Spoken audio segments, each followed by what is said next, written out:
ministério não é um entretenimento para que você possa participar do culto aqui, né? Acho que já ficou claro isso. E todo ministério a gente quer mostrar para você, saber que existe um trabalho, que existe um objetivo a alcançar, e a gente quer alcançar mais famílias. Então, você quer que... Tem crianças para trazer? Traga, né? Existem salas específicas conforme a idade, e para que a sua criança fique sendo ministrada e não somente entretida. Então, é importante a gente saber disso, que nós temos um trabalho sério aqui de crianças. E você pode também participar, conforme... Só procurar a tia Lívia. Agora, vamos orar? Samuel vai trazer a palavra, vamos abençoar. Pai amado, obrigado, Jesus, pela oportunidade de ouvir a Tua palavra, saber que o Senhor está ministrando ao nosso coração. O Senhor nos chama, o Senhor modifica os nossos pensamentos e entendimento. Continua a falar conosco e usa o Teu Filho, Senhor, com liberdade do Teu Espírito Santo. Tua palavra seja o nosso alimento, Senhor, e nada venha a ser roubado aqui, em nome de Jesus. Amém.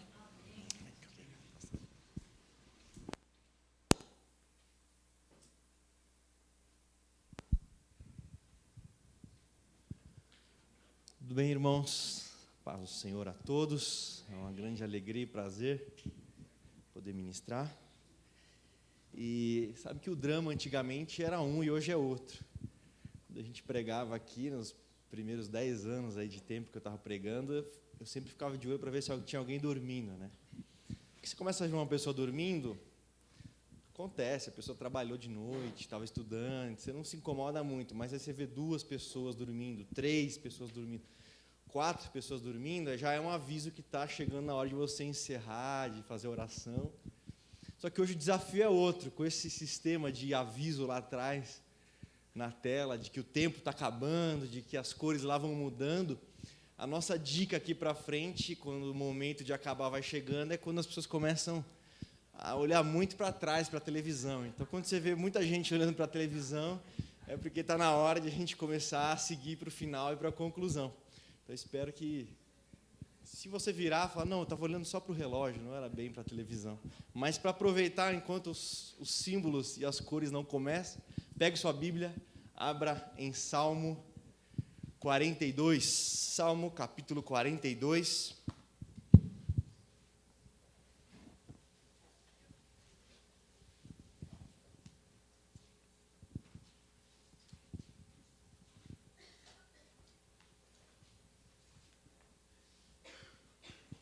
O livro do Salmo, que é um livro do coração. Impressionante como, de repente, se você encontrar alguém que precisa de uma palavra mais para o coração dela do que para a mente, por exemplo, uma pessoa que está passando em um sofrimento, ela não quer uma explicação teológica mirabolante do porquê Deus permite o mal no mundo, no plano de vista teórico. Não, ela quer algo que conforte o coração dela, que ela se sinta abraçada, acolhida de alguma forma.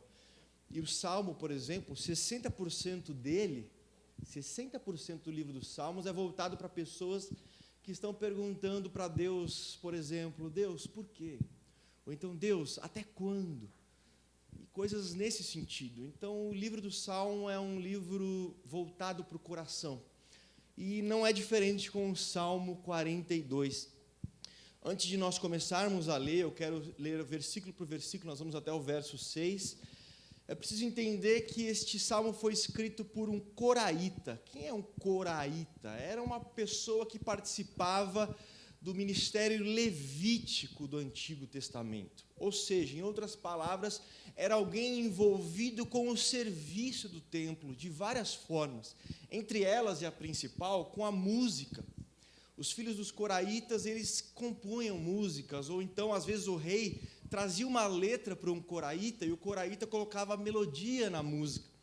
Então, isso fazia com que ele estivesse todo o tempo e todo momento envolvido com o assunto Deus, ou com o serviço a Deus, ou com assuntos relacionados à religião.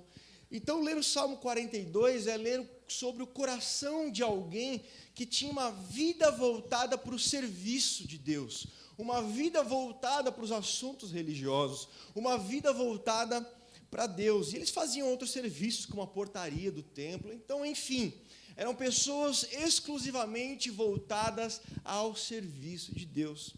Só que no Salmo 42, nós encontramos esse levita, essa pessoa que servia a Deus, lamentando.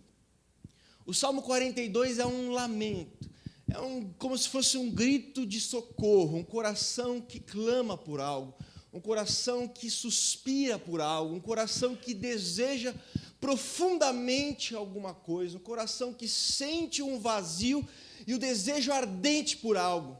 E esse é o contexto. E nós, por natureza, lamentamos durante a nossa vida. Ou então, usualmente, nós falamos em reclamamos. Quem aqui consegue, de repente, passar um dia de sua vida sem uma reclamação ou sem uma lamentação, por ter desejo de alguma coisa ou querer que alguma coisa fosse de um jeito e não do outro? Se nós saímos de casa e está chovendo, nós reclamamos que não está sol e que nós vamos ter que encarar o ônibus ou o trânsito com chuva e está complicado. Mas aí, se está sol, nós começamos a lamentar e reclamar de que está muito quente, podia estar chovendo, porque o ar está seco. Olha, estou aqui tossindo porque está muito seca a questão. Então, nós estamos lamentando e reclamando com alguma coisa. Então, o próprio trânsito, a gente sai de casa e é difícil realmente. Demora muito para chegar num lugar e a gente reclama e lamenta por causa do trânsito. Outros reclamam por causa do salário. Eu sei que isso não acontece com você, que o seu salário é suficiente para todas as suas regalias e todos os seus confortos e luxos, mas com a maioria não é assim. E faz com que a pessoa lamente, ou que a pessoa ela reclame, e fique nesse estado de desejo de um salário melhor, de uma condição melhor. Outros reclamam sempre da comida. Quem nunca comeu, fala, puxa, essa comida aqui, esse arroz está meio pastoso, então esse arroz está muito seco. Não, esse feijão está muito duro, esse feijão está muito pastoso, essa carne está muito dura, essa carne está muito mal passada. E assim nós vamos lamentando que a comida não está do nosso gosto, não está do jeito que nós gostaríamos. Ou então, pessoas. Eu sei que isso também não acontece com você, que todas as pessoas que te cercam são maravilhosas e do jeito que você gostaria que elas fossem. Mas com a maioria das pessoas não é assim. Sempre tem aquela pessoa que incomoda, que parece que pega no pé, que parece que persegue, ou que é chato mesmo, né, para nós falarmos abertamente, pessoa que é mala, pessoa que nos cansa e nos dá até ciricutico, assim, porque a pessoa começa a incomodar. Então, nós, às vezes, lamentamos, nós reclamamos com desejo de que aquela pessoa fosse diferente, ou não estivesse tão perto de nós. E assim nós levamos a nossa vida de lamentação e de reclamação. Só que, normalmente, as nossas reclamações e as nossas lamentações, elas são superficiais e passam logo. Nós reclamamos de algo, mas daqui a pouco a gente já esqueceu e já está pensando em outra coisa. Não é algo assim tão profundo que marca a nossa vida e nos deixa em desespero. Não, é uma lamentação, que é algo, puxa, incomoda. Podia ser diferente, mas tudo bem. Mas aqui no Salmo 42 é diferente. Não é uma mera lamentação de coisas que incomodam um pouquinho. É uma lamentação num nível muito mais profundo e duradouro. E esse levita, então, que tão acostumado com os assuntos divinos, começa a escrever aí no versículo 1, e você pode acompanhar no começo do capítulo 42, versículo 1. Assim como a corça anseia pelas correntes das águas. Pare aqui um minutinho.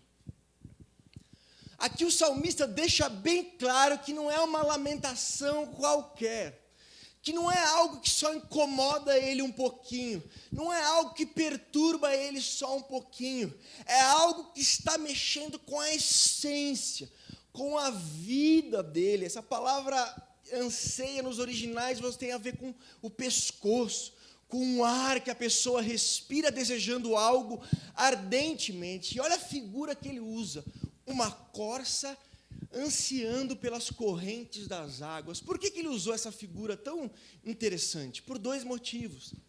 A corça, ela é um animal legal, mas é uma ave bastante interessante, só que ela tem um problema, ela é alimento para outros animais.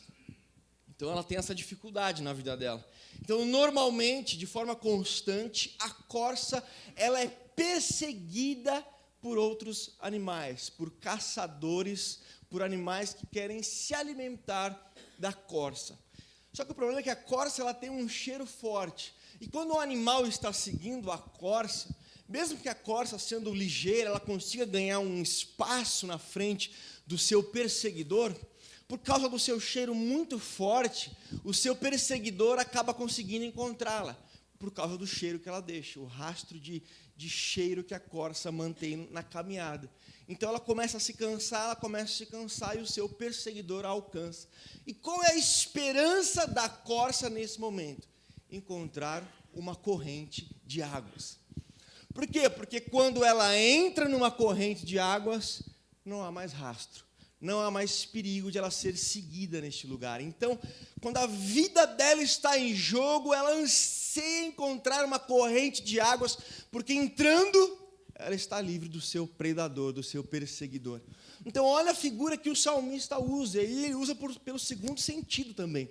Quando ela é perseguida e está cansada depois de muito tempo, ela é acometida de sede. Ela fica tremendamente necessitada de água. Então, ela não encontra apenas livramento na corrente das águas, ela encontra a forma de saciar a sua sede. Ela encontra aquilo que ela tanto deseja na sua garganta, que ela tanto deseja para o seu corpo. Então, o salmista, esse levita, vem e diz, olha, eu não estou reclamando de coisa pequena, de coisa que me incomoda um pouco, de coisa que me perturba e que é chatinho, e eu gostaria que fosse diferente, mas se não der, a gente dá um jeito. Não, eu estou falando de algo que faz parte de uma necessidade, é algo de questão de vida, eu preciso disso demais, ele está angustiado. Às vezes a gente fica angustiado assim por algumas coisas, por exemplo, o carro. Puxa, eu não tenho aquele carro, e isso traz alguma angústia. Puxa, eu não tenho aquela casa, eu não tenho o iPhone número 5, 6, eu não sei em que números estão, em que número de iPhone está, mas a pessoa fica angustiada enquanto ela não tem aquela roupa, aquela angústia. Mas com esse levita é diferente. Ele está angustiado por outro motivo. Versículo 2, acompanhe comigo. A minha alma tem sede de Deus, do Deus vivo. No contexto desse salmo, esse levita está longe do templo. Ele está longe de sua casa e do lugar onde ele tinha intimidade com Deus. E no Antigo Testamento, o templo era o lugar onde Deus se manifestava, onde Deus estava presente de uma forma especial, de uma forma específica e mais intensa. E como esse levita agora, talvez por um cativeiro ou por algum outro motivo, ele estava longe do templo, ele se sentia longe de Deus e com o vazio de Deus. Aí ele usa a figura da corça para dizer, eu estou me sentindo num perigo tal, de uma questão de vida ou morte, com uma necessidade de Deus. Angústia. E ele usa uma das figuras mais fortes que ele conhecia da corça para dizer o quão desesperado ele estava. Não era uma angústia por um carro, por um iPhone, por uma roupa. Era uma angústia pela presença e uma necessidade de Deus. Algo que nós encontramos muito pouco nos nossos dias. Pessoas que realmente olhem para o vazio que estão dentro delas e percebam que este vazio, na verdade, é uma sede de Deus e do Deus vivo. Sabe por quê, irmãos? Nós encontramos muitas distrações nas nossas vidas para que nós venhamos a disfarçar este vazio que existe. Tomás de Aquino, ele disse uma vez que dentro de cada alma há uma sede de felicidade e de significado. Então, tanto eu e você temos essa sede e este vazio, e nós vamos tentar encontrar em alguma coisa a solução para essa sede e para esse vazio. O problema é que nós começamos a buscar distrações ao invés de Deus. Quando vem o vazio de Deus, nós começamos a preencher com outras coisas. Às vezes no começo da fé não, é diferente, a gente até começa a buscar em Deus. Então quando você tem um vazio no começo, quando você se converteu e começou a buscar Deus pela primeira vez, aí você, quando sentia esse vazio, esse aperto no coração, ao invés de buscar qualquer tipo de distração, você parava, ia pensar, ia orar. Aí passado algum tempo, quando vem o vazio, a gente vai para a geladeira comer. Puxa, esse vazio já sei o que é vazio do meu estômago. Eu vou encher de chocolate, aí come e parece dar aquela passada no vazio, que sorvete. Então a gente pega e distrai esse vazio com alguma coisa. Ao invés de parar para refletir, a gente, puxa, eu estou com vazio, acho que eu vou tomar um remédio. Então, a solução para todos os vazios hoje é ter algum remédio. Não, você vai encontrar em algum lugar do mundo, já foi feito um remédio para esse tipo de vazio. Então vai para esse remédio, ou então liga o som da sua casa bem alto, e ao invés de manter o silêncio, refletir, pensar, buscar a Deus para o preenchimento desse vazio, quando ele chega, não, liga o som, liga o rádio. Hoje você liga a rádio em tudo que é lugar, o celular funciona a rádio, você consegue um radinho de pulso e tal. Então, tudo que você vê, qualquer sentimento diferente no seu coração, se preenche com alguma coisa, com barulho, com tarefas, com distrações. Antigamente se sentia solidão, você buscava um irmão para conversar com ele, para buscar ajuda. Hoje não, hoje a gente senta, põe a TV ou abre o Facebook para ver a foto nova que colocaram, se falaram alguma coisa de mim, se me marcarem em alguma foto, aí você entra para ver isso lá. Antigamente, quando a gente sentia uma necessidade de um mover diferente de Deus, fazia vigília, marcava jejum. Hoje marca festa, então vamos fazer uma festa aqui, porque tem que agitar, não. Mas jejum, vigília, buscar Deus, concentrar mais em Deus. Quando se precisava de uma resposta para alguma coisa, onde não se sabia o caminho a que se seguir, a pessoa pegava a Bíblia, ia buscar de algum jeito, mesmo que fosse daquela forma, que, puxa, vou botar o dedo e onde sair, vamos ver o que acontece aqui. Mesmo nessa forma que não é a ideal, não é a essencial, mas existia um desejo de encontrar em Deus a resposta para algumas coisas. Hoje, quando nós precisamos de uma resposta para alguma coisa, a gente coloca no Google. No Google você busca as respostas que você precisa para a sua vida e para as suas dificuldades. Então nós vamos encontrando algumas distrações quando esse vazio chega. E fazemos diferente do salmista. O salmista, que já era alguém experimentado nos assuntos divinos e religiosos, quando esse vazio chegou, ao invés de tentar preencher ou se distrair com alguma coisa, ele foi no fundo, ele foi na essência daquilo que ele estava sentindo. Ele percebeu: eu preciso do Deus vivo e nada de diferente vai satisfazer o meu coração. Como disse Agostinho uma vez, ele orando para Deus, ele falou assim: fizeste-nos para ti, e inquieto estará o nosso coração enquanto não repousar em ti. Um outro homem importante na história disse: existe no homem um vazio do tamanho de Deus, e nada consegue preencher esse vazio a não ser Deus. Só que ao invés de fazer como o salmista e deixar que Deus preencha esse vazio, nós criamos outros deuses para nós. Nós criamos outros deuses para resolver esse nosso vazio. É por isso que nós encontramos tanto consumismo.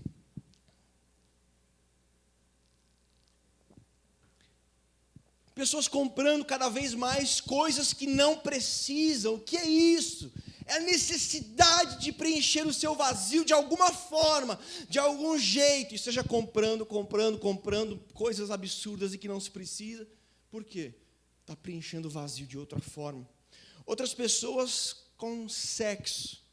E aí o sexo deixa de ser uma bênção de Deus, como é, e se torna uma promiscuidade. Algo irrefreado, onde a pessoa perde total controle dos freios de sua vida nessa área. Ou então mesmo remédios. Pessoas se tornam tão dependentes de remédios para suas emoções, e em todo caso, ela tem sempre a solução dela no remédio, se torna o Deus que ela usou para substituir isso. Ou então ela tem em Deus, por exemplo, pessoas que dizem para ela que é só uma fase e precisa superar. Sabia que às vezes nós somos assim? Ao invés de buscarmos em Deus a nossa solução, nós começamos a buscar alguém que venha falar para nós: não, essa é só uma fase que você está passando, isso vai passar, isso você vai superar, é da vida, é só... E a pessoa, ao invés de buscar a Deus, começa a buscar pessoas que falem esse tipo de coisa para ela. Se torna um Deus para ela, aquela pessoa que enche os vazios do seu coração. Muitas vezes não há silêncio suficiente para ouvir a voz de Deus, e deuses são criados nesses momentos onde nós percebemos que existe uma sede por Deus. Este momento foi chamado por um homem chamado João da Cruz, e ficou famoso na teologia como a noite escura da alma. Momentos em que parece que Deus se afasta um pouquinho e a gente sente aquela necessidade dele, aquele vazio dele. Aí fala, olha, isso aí é uma noite escura da alma.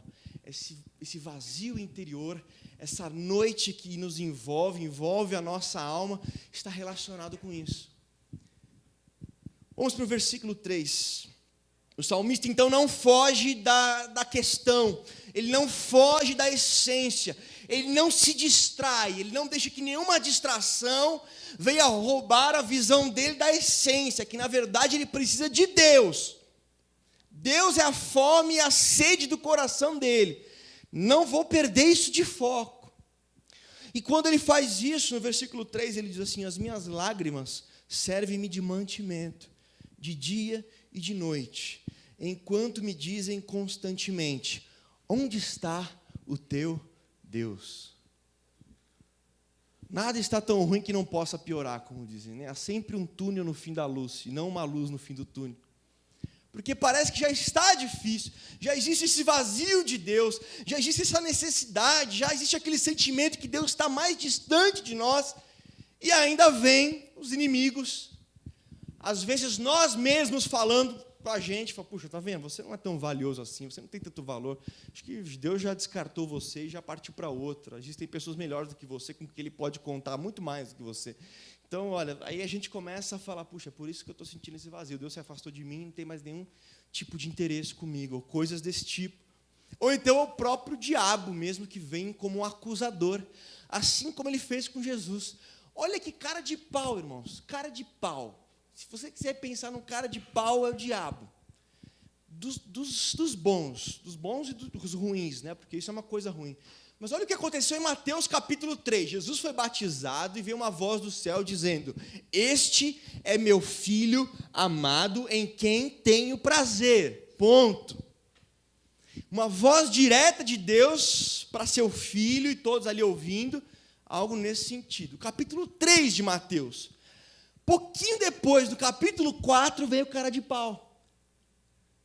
Jesus passa pelo deserto, e é no deserto, é na noite escura da alma, é na dificuldade, é no momento de crise, 40 dias sem comer, na luta ali, imagina a guerra espiritual, vivendo nesses momentos, aí vem o diabo.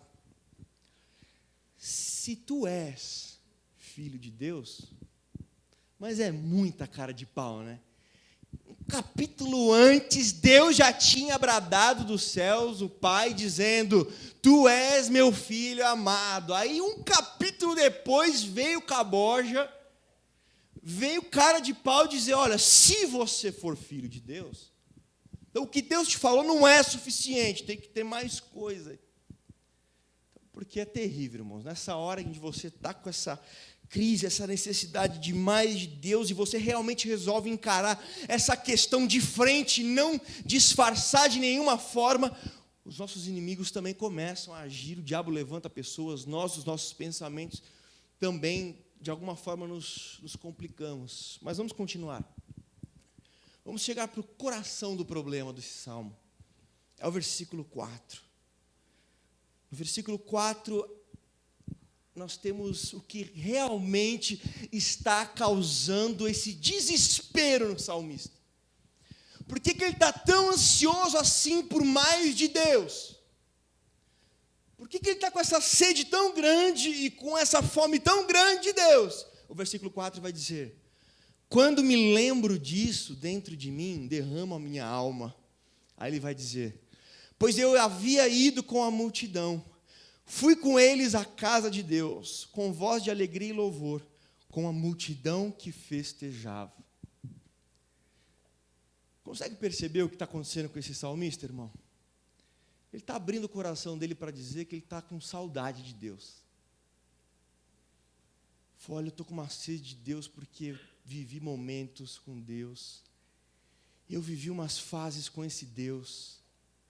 Junto com os meus irmãos, eu passei por experiências com esse Deus, e meu coração foi cheio de alegria, foi cheio de louvor. Eu tinha um contato tão próximo dele, mas agora eu estou longe. Eu não tenho mais aquela sensibilidade que eu tinha antes. Eu não tenho mais aquela realidade da presença de Deus que eu já senti um dia. Eu não tenho mais aquela profundidade, aquele relacionamento tão precioso que eu já tive em outra época, hoje simplesmente se perdeu. E por isso as lágrimas me descem e eu me lembro dessas coisas. Uma verdadeira nostalgia espiritual, irmãos, que em muitos casos é algo bom. É ruim quando você para na nostalgia espiritual, mas a nostalgia espiritual é um grande momento para se começar a pensar naquilo que nós já tivemos um dia com Deus, naquilo que Deus já falou ao nosso coração, no relacionamento que nós já havíamos construído com Ele, mas por algum motivo isso foi perdido. Aquela chama, aquele fervor, aquela realidade de Deus em nós foi perdido em algum momento. Como Juízes, por exemplo, 6:13, onde Gideão está ali malhando trigo no lagar, um lugar onde se fazia uvas, e aí um anjo chegou para ele e disse: "Ó, varão valoroso, o Senhor é contigo." Gideão se vira para aquele anjo no versículo 13 do capítulo 6, "O Senhor é conosco? O Senhor é conosco?" O que é feito, então, das histórias maravilhosas que os nossos pais nos contavam, de como Deus interagia e se relacionava com o seu povo, livrando o povo. Agora nós estamos aqui, os midianitas vêm, nos destroem, nos roubam. O que foi feito daquilo que Deus agia no nosso povo no passado? Onde está isso agora? Gideão poderia ficar feliz e conformado, afinal de contas, dentro de todos os homens ali de Israel, ele foi o único elogiado. Então, que todo mundo se exploda, afinal de contas, eu estou bem com os anjos, então Deus deve estar feliz comigo também.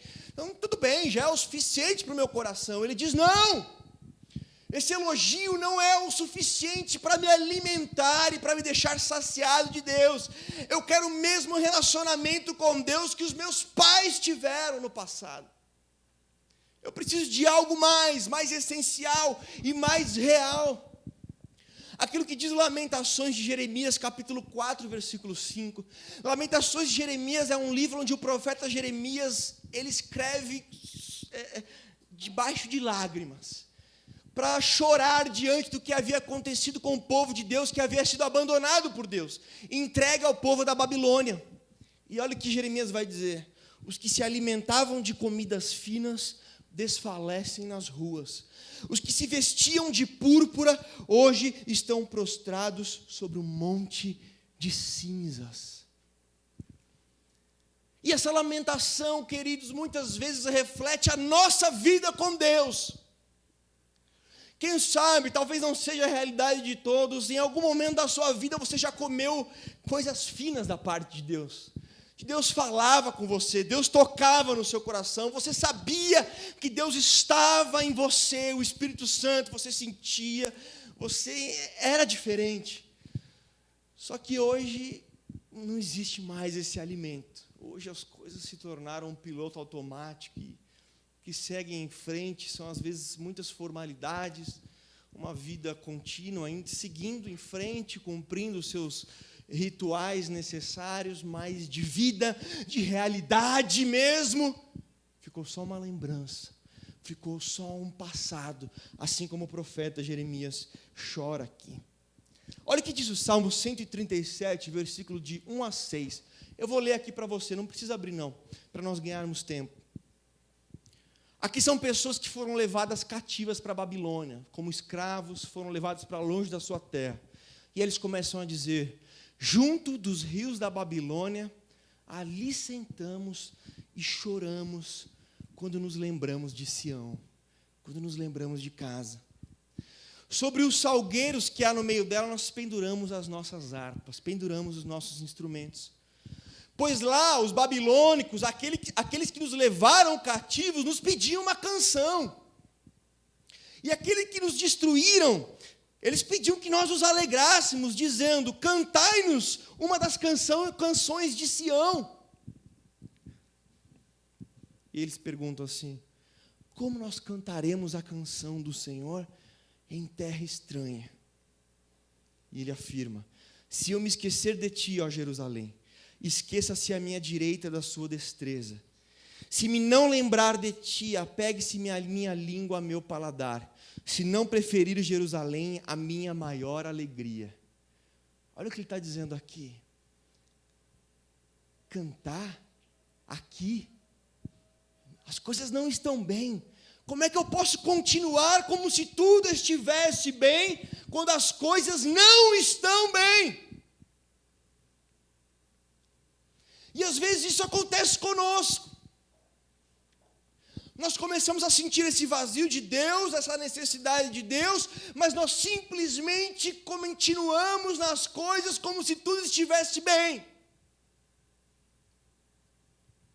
As mesmas frequências, as mesmas atitudes, e ao invés de buscar a Deus em profundidade, como fez o salmista, nós continuamos as coisas normalmente. A igreja de Éfeso, no Apocalipse, tentou fazer isso. Quando você pega lá no capítulo 2, Jesus começa a elogiar a igreja. Olha, você colocou em prova aqueles que se dizem apóstolos e não são. Vocês perseveraram, continuaram, seguiram em frente. Tentaram continuar, mas eu tenho uma coisinha contra vocês. Vocês perderam o primeiro amor. Então volta e olha lá atrás onde vocês caíram. Olha lá atrás onde uma comunhão foi roubada, onde esse primeiro amor foi roubado. Não siga em frente, não continue em frente, não haja como se as coisas estivessem bem, como se as coisas estivessem normais. Olha lá para trás e tenta perceber onde foi quebrado este vínculo de amor mais profundo. E eu e você somos nessa noite, queridos, convocados a olhar na nossa vida em algum ponto onde a realidade de Deus diminuiu em nossas vidas, onde a realidade daquilo que nós já experimentamos com Deus, onde a realidade de Deus era forte em nossas vidas, começou a ser perdida e somos chamados a olhar para trás. Em muitas situações da vida, não olhe para trás, temos que superar momentos. Mas nessas questões, nós somos chamados a olhar para trás. Deus fazia isso com o seu povo. Em Deuteronômio 16, Deus instituiu uma festa, a Páscoa. Olha, vocês vão guardar essa Páscoa para se lembrarem do meu relacionamento com vocês quando saímos do Egito. Em Josué capítulo 4, versículo 7, ele manda se colocar 12 pedras com uma lembrança de que Deus abriu o rio Jordão. Nós somos chamados, o pastor Gilberto vai falar disso ainda em aliança, mas a estabelecer memoriais na nossa vida, momentos em que a realidade de Deus foi presente na nossa vida, para que quando em algum momento de crise vier um vazio e nós tentarmos nos distrair com outras coisas, nós sejamos convocados a olhar para trás para esses memoriais e dizermos assim: existem realidades mais profundas em Deus, existe um relacionamento mais profundo com Deus, e eu já vivi isso, e eu não vou me distrair com outras coisas agora, eu vou olhar para trás e vou buscar onde foi que eu perdi isso, para recuperar.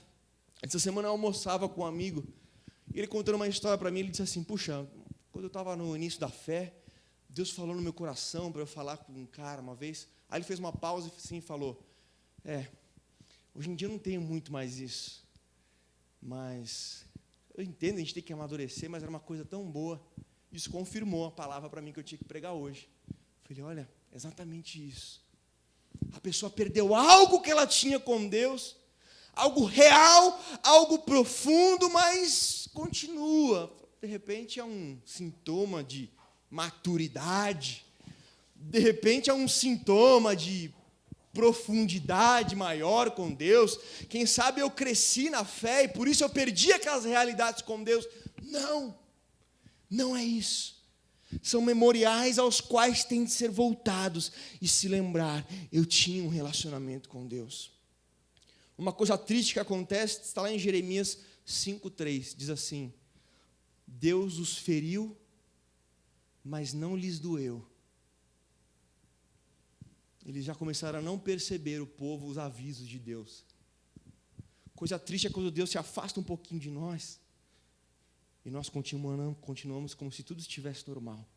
E diferente do salmista que vem e clama: não, como a corça eu anseio, volta a Deus, a mesma experiência que eu tinha, quando eu me alegrava, quando os meus lábios eram cheios de louvor, eu não abro mão daquilo, Deus. Aí nós vamos nos acostumando e continuando como se tudo estivesse normal. Eu acho interessante uma passagem, quando Deus chama Moisés para libertar o povo do Egito.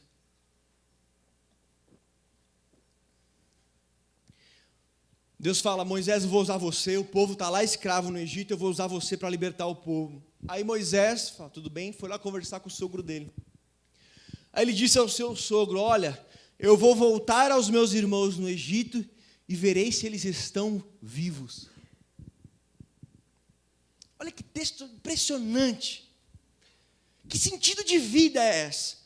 Moisés não está dizendo vivos, olha, eles estão respirando. Não, Deus já havia dito para ele que os seus irmãos estavam vivos.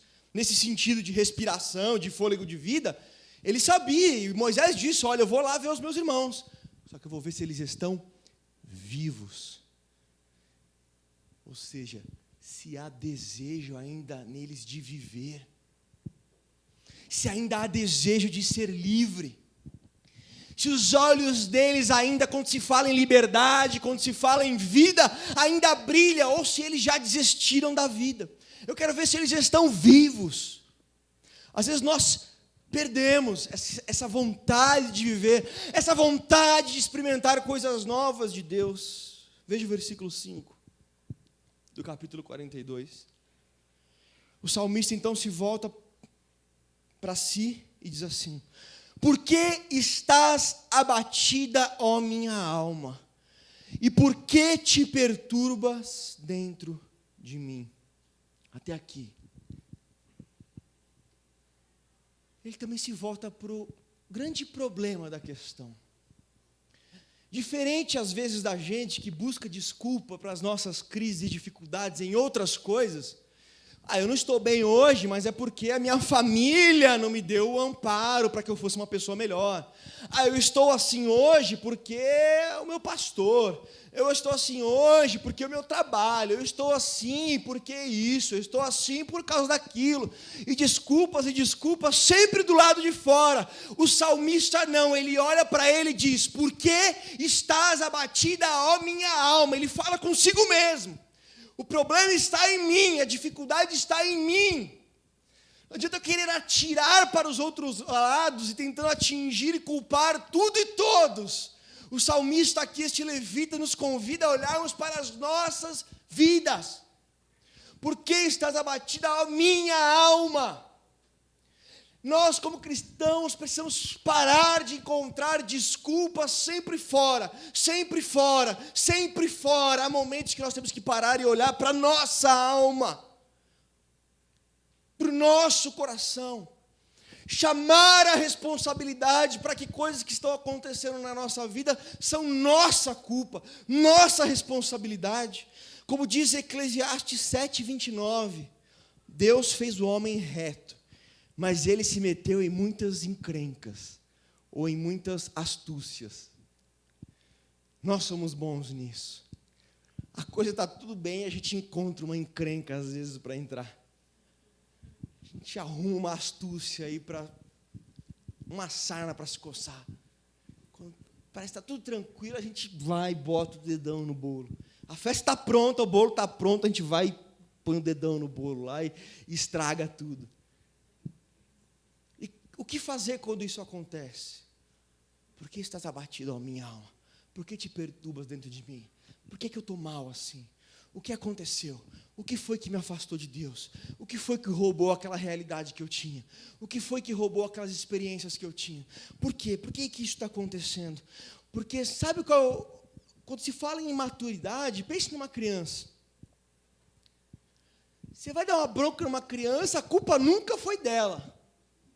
Tem um vídeo no YouTube, onde tem uma criança, acho que ela tem 1 ano de idade, e a mãe dela falou que ela não ia ganhar um presente, ela começa: ai, ai, ai, Papai Noel, foi o bicho, foi o cavalo, ela fala. Deixou a caneta, o cavalo pegou e riscou. É uma atitude de imaturidade, é uma criancice, sempre procurar, não, foi meu irmãozinho, não, foi meu amiguinho, não, foi... Está sempre procurando, sempre procurando. Ele nos convoca a olharmos para nós. Eu convoco a sua vida em nome de Jesus a olhar para você mesmo hoje e chamar a sua responsabilidade. E para encerrar, que sem essa parte, essa pregação ficaria incompleta. No versículo 5 ainda, na segunda parte, olha o que ele diz: espere em Deus, pois ainda o louvarei pela salvação da sua face. Ele não para em nostalgia espiritual. Você se lembra no versículo anterior, ele fala: olha, eu cantava, eu louvava com meus irmãos, eu tinha essa alegria que era diferente. E aí olha o que ele diz aqui: espera em Deus, pois eu ainda o louvarei. Ou seja, a música ainda não acabou. Os louvores que eu cantava em outro momento ainda não cessaram.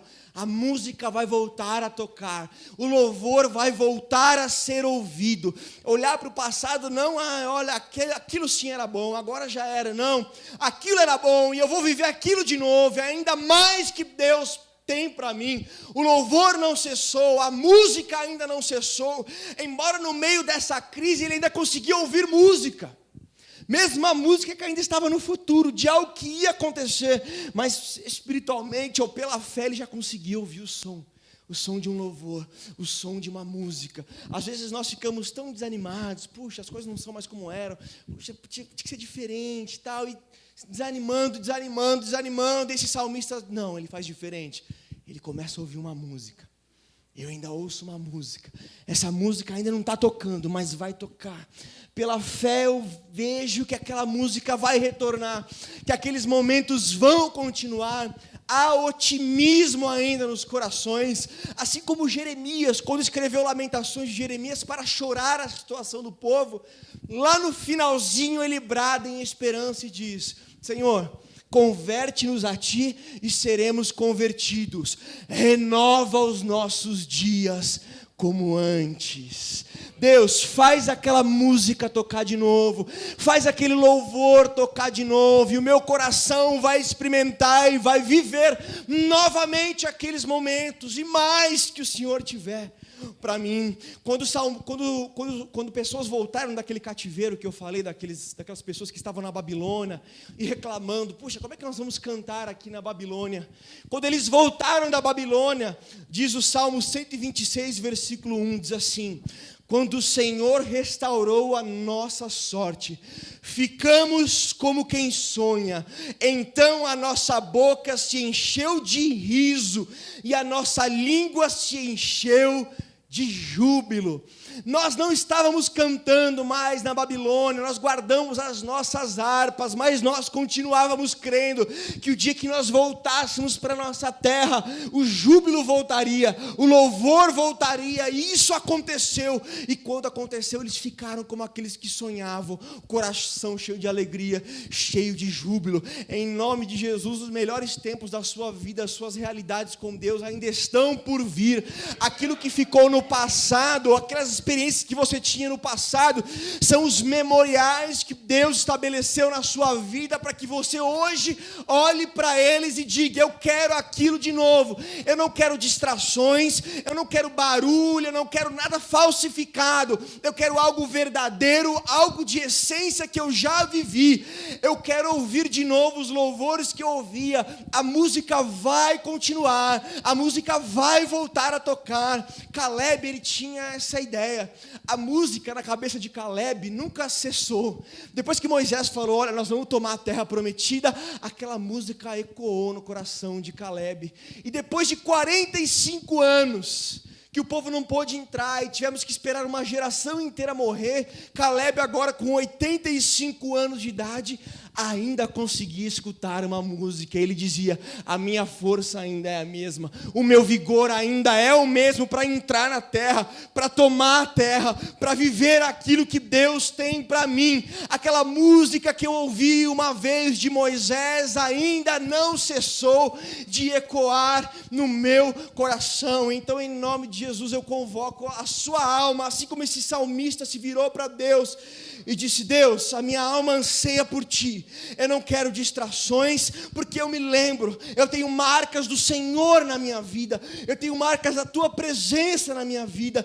Então eu sei que é de ti que eu preciso e não de outras coisas. Deus, tu és o Deus da minha salvação, e eu estou esperando, e eu ainda o louvarei novamente. Sabe, eu não aceito que você que já tem tempo de igreja principalmente, que já viveu coisas com Deus, agora simplesmente tenha desistido das coisas que Deus pode fazer na sua vida e das pessoas que te cercam, na igreja que você está, no bairro em que você está, aquela mesma esperança que você tinha, aquela mesma alegria, aquele mesmo júbilo que você tinha.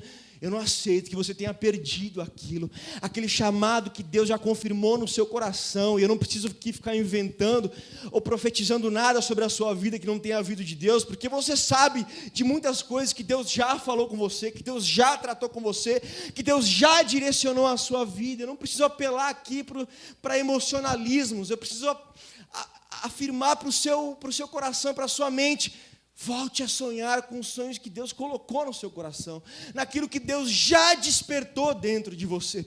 Não deixe essa chama apagar, não deixe esse momento se passar, não fique pensando que agora tudo que existe para a sua vida espiritual é isso que você está vivendo. Volte a ouvir uma música, pela fé, volte a ouvir um louvor, uma música que vem aumentando no seu coração, uma música não desconhecida, mas músicas que você já ouviu, músicas e momentos que você já viveu. Deixe essa música voltar a ecoar na sua vida, em nome de Jesus. Vamos ficar de pé. Vamos cantar um louvor, renova-me.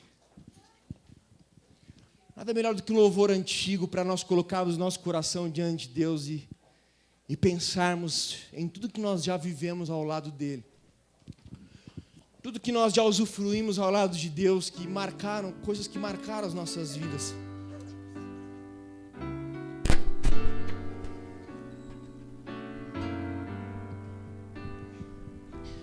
Samuel, eu sou um crente muito mais maduro hoje. Samuel, eu sou um crente muito mais experimentado hoje. A minha bagagem hoje é muito maior. Por isso eu estou aparentando assim, estar mais frio, mais calculista, mais ponderado. Irmão, a geladeira te pegou. Você está no Polo Norte e não está percebendo. Sabe quando às vezes você está no frio e está tão frio que você já nem sente mais a extremidade do seu corpo, às vezes? Você cutuca as pontas do seu dedo, mas está tão frio que você já não percebe mais. Pois é, mais ou menos isso. Eu não acredito numa maturidade que tire o brilho no olhar de um cristão. Eu não acredito na maturidade que faça com que os cristãos não chorem mais diante de Deus e não se derramem mais diante dele. Eu não acredito numa maturidade onde você olha as situações da vida, as dificuldades da vida de outras pessoas e não consiga mais se comover. E ter sempre, de repente, uma explicação sociológica ou psicológica para tudo e para todos. Eu não consigo entender que maturidade é abandonar coisas que Deus já confirmou no seu coração que quer da sua vida. Se isso for maturidade, eu prefiro não ser maduro, irmãos. Porque eu lembro de fases da minha vida, minha adolescência. Eu ia na igreja de segunda a segunda. Fase boa, você não tem muita preocupação também. Cada dia eu ia num lugar aí. Quando eu tinha culto na igreja, eu ia na igreja. Às vezes não tinha, puxa, meu avô vai ter culto, eu ia lá, puxa, lá vai, então eu vou. Aquela sede, aquele desejo. Tinha lugares que eu chegava 2h30 antes de começar o culto. E ficava lá, levava um livro, lia o livro primeiro. E aí, às vezes eu olho para a minha vida nos dias de hoje. Puxa, eu vou chegar no culto, mas vou chegar em cima. A hora que o árbitro já apitou o início do jogo, aí eu chego. Aí você começa a olhar e pensa, puxa, será que isso é maturidade mesmo? Será que não tem nada de errado comigo? Será que na hora de eu olhar para mim e dizer, o culto era mais legal que esse? Não. Será que na hora de olhar e dizer, puxa, eu não sou mais tão quente como eu era? existe um amor, uma paixão, uma chama que está se apagando e eu estou deixando isso passar. Vamos cantar este cântico, depois nós oramos. Que seja a oração da sua vida. Coloca o seu espírito e alma diante de Deus. Senhor Jesus, já não quero ser igual. Renova-me, Senhor Jesus. Põe em mim teu coração, porque tudo que há dentro de mim necessita ser mudado, Senhor, porque tudo que há dentro do meu coração necessita mais de ti. Porque tudo que há dentro de mim necessita ser mudado, Senhor, porque tudo que há dentro do meu coração necessita mais de ti. Será que essa é a oração do seu coração? Você olha para momentos da sua vida onde você viveu realidades com Deus e isso foi perdido. E assim como o salmista percebeu que essa era a crise dele, esse era o vazio, a sede dele. E ao olhar para trás ele percebeu justamente isso e ele não se distraiu e falou: não, assim como a corça anseia pelas correntes das águas, a minha alma anseia por ti, ó Deus. É só tendo aquilo que eu tinha de volta e mais que o Senhor quiser é que eu vou conseguir preencher os vazios e as sedes do meu coração. Mas Deus, isso está se perdendo em mim. Se isso é a sua oração, querido, eu queria convocar você a vir aqui na frente. Vamos nos colocar diante de Deus e vamos clamar por restituição, por renovação, para que você volte a viver aquilo que você vivia diante de Deus. Então, se essa é a oração do seu coração, vem aqui na frente, vamos orar. Oh, Deus, nós nos juntamos a este salmista, uma pessoa tão experiente que era, um filho de Coré, um coraíta, uma pessoa tão vivida, que já tinha participado tantos anos do serviço de Deus, escreve um salmo agora a Deus, clamando: Deus, eu tinha algo que eu perdi, mas eu quero de volta, e eu vou viver de novo aquilo.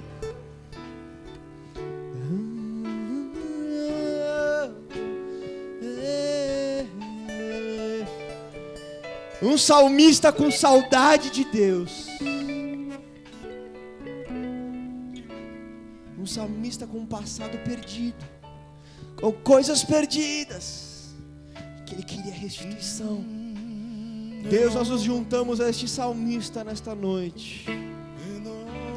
Nós nos juntamos num coro com ele, declarando: Senhor, assim como a corça anseia pela corrente das águas, a nossa alma, nós ansiamos por ti, Deus. Nós ansiamos pelo Deus vivo e não por distrações, não por formalidades ou rituais. É Deus quem nós precisamos, é o Deus vivo.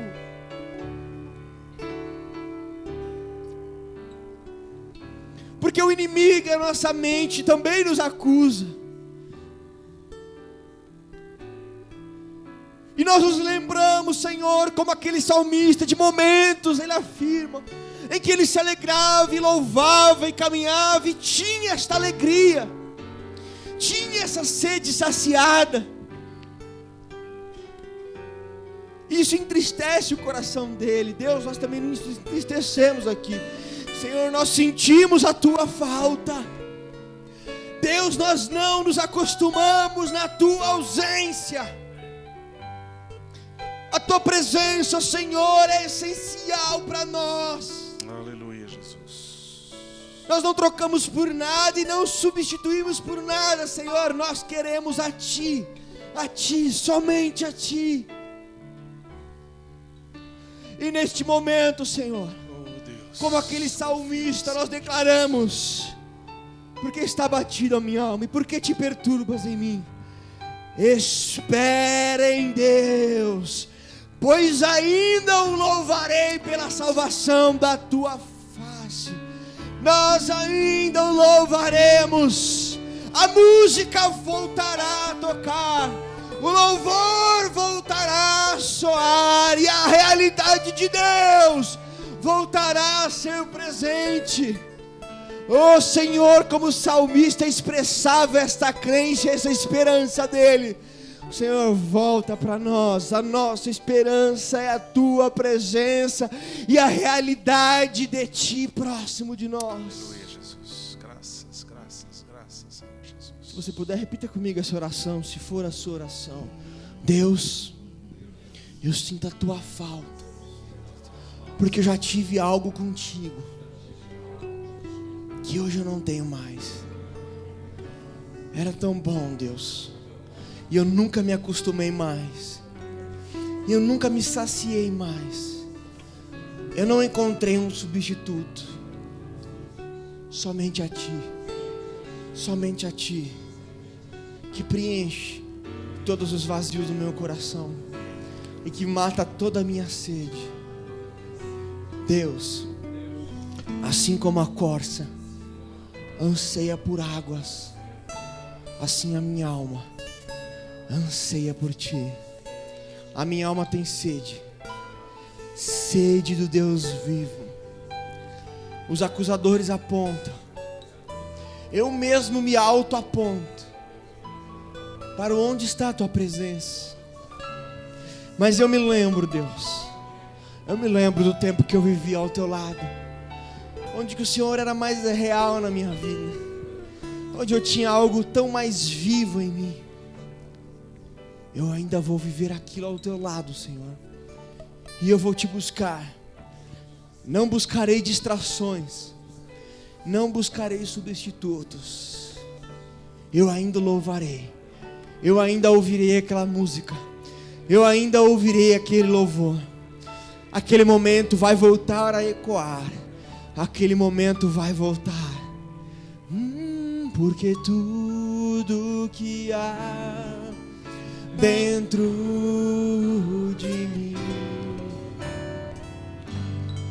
necessita ser mudado, Senhor.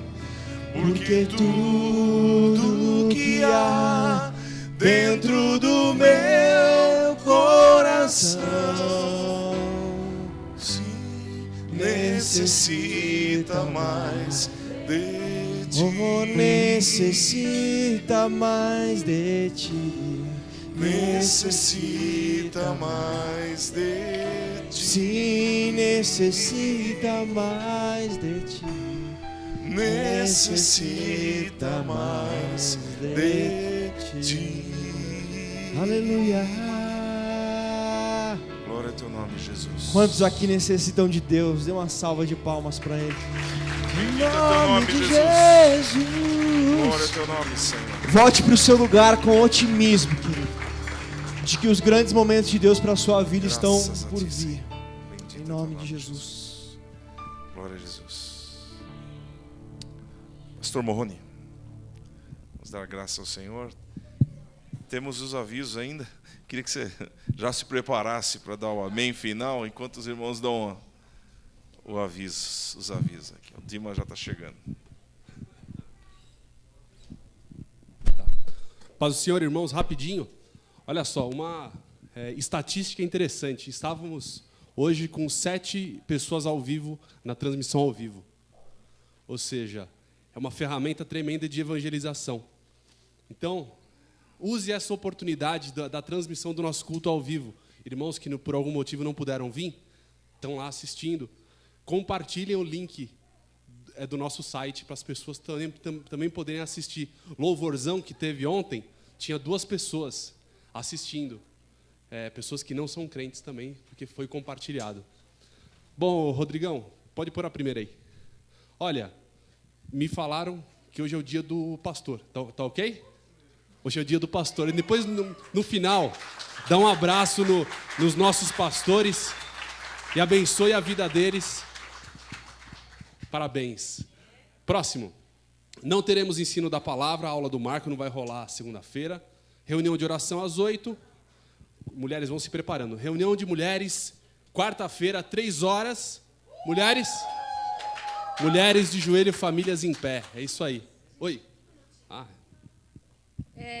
Nossa reunião de mulheres, nós na quarta-feira lançamos uma campanha de jejum e oração entre nossas mulheres para nós derrubarmos os gigantes que têm afrontado a muitas mulheres com inimigos assim, que é a palavra do Senhor que o Jesus nos ensinou, que castas só saem com jejum e oração. E nós entramos nessa batalha. Então, você, mulher, que não trabalha, que pode estar conosco, então nós fizemos assim. Na terça, à meia-noite, você entrega o teu jejum com um propósito, com um pedido, e você vai entregar o seu jejum meio-dia da quarta-feira e estará conosco aqui para uma guerra mesmo em jejum e oração, para que o Senhor nos dê vitória sobre batalhas. Amém, amada? Você que não trabalha está convocada. Amém? Só lembrando também, a palavra de ontem, do louvorzão que o Samuel trouxe, já está lá no nosso site, eu já subi hoje. Então, assistam novamente, que palavra tremenda. E uma convicção da nossa fé maravilhosa, assim, para você compartilhar para todos os seus amigos. Então, essa é a dica. Então, curso de batismo, interessados, procurar o pastor Gilberto ou o pastor Jorge. Próximo. Encontro de jovens, sábado, 6h30. Olha, o louvorzão não foi só para os jovens, estava maravilhoso. A gente pulou tanto. Estava maravilhoso, né? Então, olha, jovens, venham, sabadão vai rolar às 6h30. O próximo é sobre EBF, rapidinho. Como a Lívia falou, precisamos de irmãos para estarem ajudando lá na EBF. Aqui eu não vou ler tudo, mas só para vocês entenderem. Precisamos de equipe de monitores, equipe de intercessão, próximo. Equipe de som, instrutores de atividades manuais, próximo. Equipe de música, secretaria e inscrição, próximo. Equipe de decoração, equipe de recreação, próximo. Volta.